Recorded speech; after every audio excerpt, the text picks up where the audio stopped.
नमस्कार। एक बार फिर से मैं आप सभी के सामने उपस्थित हूँ बेहद महत्वपूर्ण टॉपिक के साथ। और आज हम बात करने वाले हैं कि जो स्कूलों में अराजकता फैली हुई है, प्राइवेट स्कूल्स की अगर हम बात करें तो वर्तमान समय में जो फीस है आपको चौंका देगी। छोटे छोटे बच्चे जो LKG, PG, UKG में हैं, उनकी फीस सालाना 1 लाख के ऊपर जा रही है। जो मध्यम वर्ग है वो परेशान है क्योंकि होड़ चल रही है कि हर एक जो बच्चा है वो अच्छे स्कूल में जाना चाहिए। मध्यम वर्ग को लगता है कि मुझे अच्छी पढ़ाई नहीं मिली है, मैं अपने बच्चे को एकदम सुपीरियर स्कूल में पढ़ाऊंगा जा करके। और सरकारी स्कूलों की जो स्थिति है वो आप जानते ही हो, इसीलिए ज़्यादातर लोग जो है प्राइवेट स्कूलों में अपने बच्चों को पढ़ा रहे हैं। तो अब ये जो समस्या भारत में उभरती हुई आ रही है, अभी का जैसे ही नया सेशन आपका अप्रैल में शुरू हुआ, पेरेंट्स ने कंप्लेन करना शुरू किया कि ये लोग फीस 9 महीने में 3 बार फीस बढ़ाई गई है एक स्कूल में। तो आप समझिए क्या इसके पीछे के कोई नियम कायदे कानून नहीं है और क्या मध्यम वर्ग अपने बच्चों को पढ़ाई करवाना छुड़वा देगा? बिकॉज अगर कोई स्कूल 9 महीने में 3 महीने में एक बार फीस बढ़ा दे रहा है, सो विच इज नॉट गुड ना। तो यहाँ पे ये कहा गया है कि क्या इनका कोई नियम कायदा कानून नहीं है? ये सरकार के अंदर नहीं आते हैं क्या कि ये जो कब जब भी चाहेंगे तभी अपनी फीस जो है इंक्रीज कर देंगे? तो चलिए इसी के बारे में समझ लेते हैं। यहाँ पर भी नियम कायदा कानून है और सबसे अच्छा जो नियम है वो यूपी और बिहार में हो जाता है। इसको लेकर के बनाया गया है कि यहाँ पर लिमिट डिसाइड करी गई है कि आप इससे ज़्यादा फीस इंक्रीज नहीं कर सकते हो। तो अगर यूपी और बिहार से मुझे कोई देख रहा हो तो ज़रूर बताइएगा कि आपके यहाँ पर जो प्राइवेट स्कूल्स हैं उनकी स्थिति क्या हो जाती है। और जब आप पढ़ाई किया करते थे तब आपको अगर याद हो कि 9th और 10th में आपकी कितनी फीस जाती थी, वो भी मुझे बताइएगा। तो चलो भाई आगे बात कर लेते हैं। प्राइवेट स्कूलों की फीस बढ़ोतरी पर हंगामा, जानिए कौन लेता है आखिरी फैसला और क्या है इसके नियम, कैसे बढ़ाई जाती है ये फीस वगैरह। सो हायर एजुकेशन हासिल करना आज के समय में बहुत ही ज्यादा महंगा हो गया है।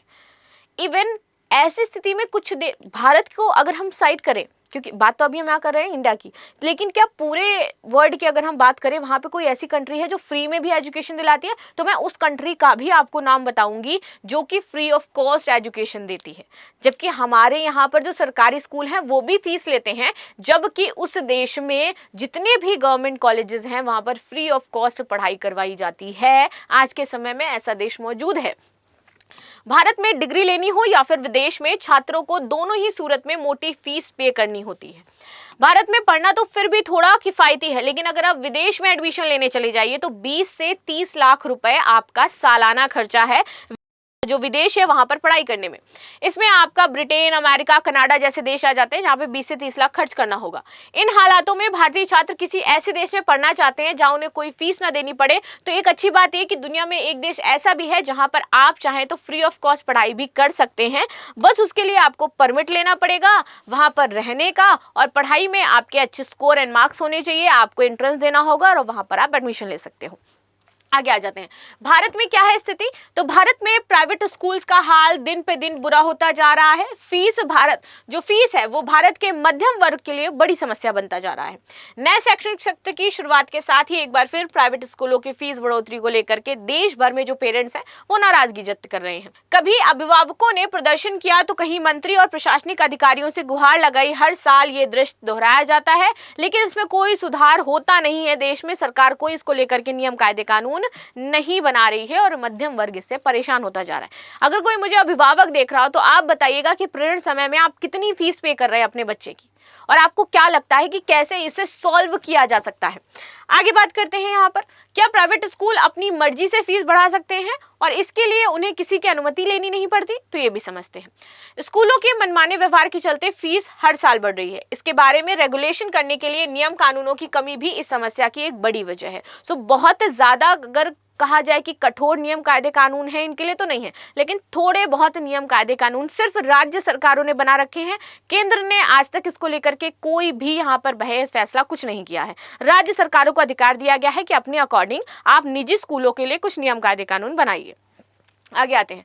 असल में प्राइवेट स्कूलों को अपनी ऑपरेशन लागत, स्टाफ की सैलरी, इंफ्रास्ट्रक्चर डेवलपमेंट और क्वालिटी एजुकेशन के लिए फीस बढ़ाने का अधिकार तो है, लेकिन ये अधिकार पूरी तरीके से अनियंत्रित नहीं है। तो इनको इतना अधिकार मिला है कि अगर आप अच्छा इंफ्रास्ट्रक्चर दे रहे हो, आप अच्छा टीचर्स को पे आउट कर रहे हो, क्वालिटी एजुकेशन दे रहे हो, तो आपके पास ये अधिकार तो है कि आप फीस बढ़ा सकते हो। क्योंकि कॉस्ट बढ़ रही है, महंगाई बढ़ रही है, तो फीस बढ़ेगी, इट्स कॉमन, बढ़नी चाहिए। लेकिन उसकी लिमिट क्या है वो तो होनी चाहिए। ऐसा नहीं है कि आप अभी मेरा बच्चा फर्स्ट क्लास में था तो उसकी फीस में दे रही थी 10,000 रुपया महीना।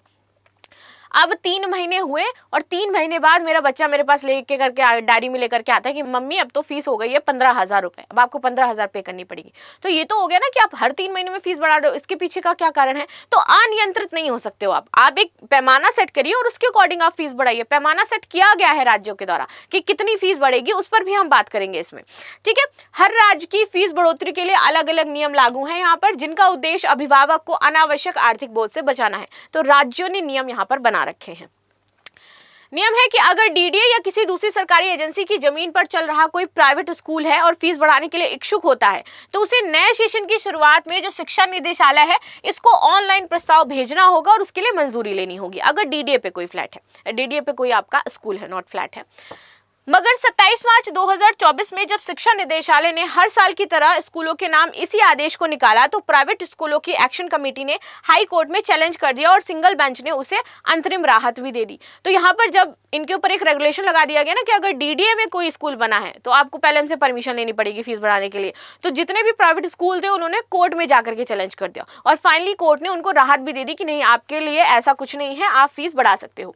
यूपी बिहार में इससे ज्यादा नहीं बढ़ा सकते हैं फीस। तो मीडिया रिपोर्ट्स की माने तो दिल्ली, यूपी, बिहार और हरियाणा जैसे राज्यों में फीस को लेकर के स्पष्ट रेगुलेशन यहाँ पर है। जैसे कि उत्तर प्रदेश की बात करें तो यहाँ पर स्कूल सालाना 9.9% से ज्यादा फीस नहीं बढ़ा सकते हैं, जिसमें से 5% सीधी बढ़ोतरी है, शेष सीपीआई के आधार पर होती है। वहीं बिहार में ये सीमा आपकी 7% तक तय है। पटना हाई कोर्ट ने भी इस नियम को संवैधानिक मान्यता दी थी। आगे आ जाते हैं, दिल्ली की स्थिति की बात करते हैं। दिल्ली में स्थिति है 1677 प्राइवेट स्कूलों में से केवल 335 को ही फीस बढ़ाने से पहले शिक्षा निदेशालय की अनुमति लेनी पड़ती है। बाकी जो 80% स्कूल हैं वो बिना किसी यहाँ पर किसी को मेल भेजे या फिर बिना बताए फीस को बढ़ा सकते हैं। DSEAR 1973 के तहत सरकारी जमीन पर बने स्कूलों के लिए यहाँ पर अनुमति जारी की जाती है। अगर वो सरकारी स्कूल पर बने हैं तो उनको अनुमति चाहिए। बात करते हैं हरियाणा की। हरियाणा में नियम साफ है, महंगाई दर से अधिकतम 5% आप अतिरिक्त फीस बढ़ा सकते हो। जितनी महंगाई दर होगी उसके अकॉर्डिंग आप 5% फीस बढ़ाओगे। यानी अगर CPI 3% है तो स्कूल 8% से अधिक नहीं बढ़ा सकते हैं और अभिभावकों के पास भी अधिकार होता है। PTA यानी कि पेरेंट टीचर एसोसिएशन के माध्यम से वे स्कूल से जवाब मांग सकते हैं और विरोध भी दर्ज करा सकते हैं और जरूरत पड़े तो कानूनी सहारा भी ले सकते हैं। तो सबसे ज्यादा सशक्त अगर मैं बात करूं कहीं के पेरेंट्स हैं तो वो हरियाणा के हो जाते हैं और हरियाणा ने एकदम कट टू कट नियम बना रखा है कि भाई इससे ज्यादा नहीं होगा। अब बात करते हैं उस देश के बारे में जहां पर फ्री पढ़ाई होती है। ठीक है, ये तो हमने भारत की स्थिति जान ली भाई क्या चल रही है। जर्मनी दुनिया के उन चुनिंदा देशों में से एक हो जाता है जहां पर आपको फ्री एजुकेशन मुहैया करवाई जाती है। सबसे अच्छी बात यह है कि जर्मन सरकार फ्री में पढ़ाई का फायदा सिर्फ देश के छात्रों को ही नहीं बल्कि विदेशी स्टूडेंट्स को ही देती है। इसीलिए मैंने इस वाले देश को रखा है, वरना चाइना में भी बहुत जगह फ्री एजुकेशन है लेकिन विदेशियों के लिए नहीं है। लेकिन जर्मनी क्या है, विदेशियों को भी सेम वही सारी फैसिलिटीज देता है जो वो अपने देश के छात्रों को देता है। बल्कि विदेशी स्टूडेंट्स भी यहाँ पर बिना किसी ट्यूशन फी के पढ़ सकते हैं। हालांकि फ्री एजुकेशन की सुविधा सिर्फ और सिर्फ यहाँ पर जो सरकारी यूनिवर्सिटी है वहीं पर आपको मिलेगी। ठीक है, विदेशी छात्रों को यहाँ पढ़ने के लिए सबसे पहले रेजिडेंस परमिट लेना होगा, वहां पर रहने का परमिट, और इसके बाद आप जर्मनी में रह करके अपनी पढ़ाई खत्म कर सकते हो। इवन जर्मनी के साथ अच्छी बात यह है कि ये आपको वहीं पर काम करने की इजाजत भी देते हैं। ठीक है, जर्मनी में करीब 400 सरकारी यूनिवर्सिटीज हैं और कुल मिलाकर के 2000 से ज्यादा कोर्सेज की पढ़ाई यहाँ पर करवाई जाती है। इस तरह छात्रों के पास एडमिशन लेने के लिए ढेर सारे ऑप्शंस होते हैं। जर्मनी में कुछ टॉप सरकारी यूनिवर्सिटीज हैं। Ludwig Maximilian university, Munich technical university सबसे ज्यादा फेमस है, Heidelberg university, Humboldt university, Freiburg, Tubingen, RWTH Aachen university, Cologne university, Munster university and Hamburg university. तो इस तरीके से आपकी यूनिवर्सिटीज हो जाती हैं। सरकारी यूनिवर्सिटीज को क्यों नहीं लेते हैं यहाँ पर ट्यूशन फीस? तो जर्मनी के लोगों का मानना है कि एजुकेशन को कमर्शियल प्रोडक्ट के तौर पर नहीं देखा जाना चाहिए, जबकि इन इंडिया हम क्या है कमर्शियल प्रोडक्ट के तौर पर देखते हैं। एजुकेशन फ्री में मुहैया कराने से आर्थिक विकास और कल्याण सुनिश्चित हो पाता है। जर्मनी में एक कानून भी बना था जिसके तहत सरकारी यूनिवर्सिटीज को सालाना 1000 यूरो की बहुत मामूली ट्यूशन फीस लेने की इजाजत दी गई थी। इससे ज्यादा पैसा ये ले ही नहीं सकते हैं। लेकिन फिर विरोध के बाद 2014 में ये जो ट्यूशन फी है इसको फिर से खत्म कर दिया गया, जो 1000 वाला था, और फिर ये पूरी तरीके से फ्री ऑफ कॉस्ट कर दी गई। विदेशी छात्रों को डिग्री हासिल करने के बाद जर्मनी में रुक करके जॉब हासिल करने की भी इजाजत दी जाती है। यहाँ छात्रों को 18 महीने का रेजिडेंस परमिट लेना होता है, जिससे वे जर्मनी में रुक करके नौकरी ढूंढ सकते हैं, और ये एक तरीके का जॉब सीकर वीजा होता है जो उनको प्रोवाइड करवाया जाता है। तो Germany is a best place अगर आपको फॉरेन जाकर के पढ़ाई करनी है तो, राइट। तो चलिए यहाँ पर हम वीडियो को एंड करते हैं। बाकी आपकी क्या राय है जरूर बताइएगा। भारत में क्या रूल्स एंड रेगुलेशंस को लेकर के होने चाहिए, केंद्र सरकार को इसको तलब करना चाहिए या नहीं करना चाहिए, क्योंकि मध्यम वर्ग इससे बहुत ज्यादा परेशान है। और जितने भी अभिभावक मुझे देख रहे हो वो अवश्य बताएं कि भाई क्या स्थिति है अभी आपके यहाँ पे रीजन में, और किस तरीके से स्कूल मनमानी कर रहे हैं। तो आपकी जो भी समस्या आप कमेंट बॉक्स में लिख करके बता सकते हैं। सो मिलते हैं नेक्स्ट क्लास में, तब तक के लिए धन्यवाद। लाइक शेयर सब्सक्राइब करना बिल्कुल भी ना भूलें, and thank you so much.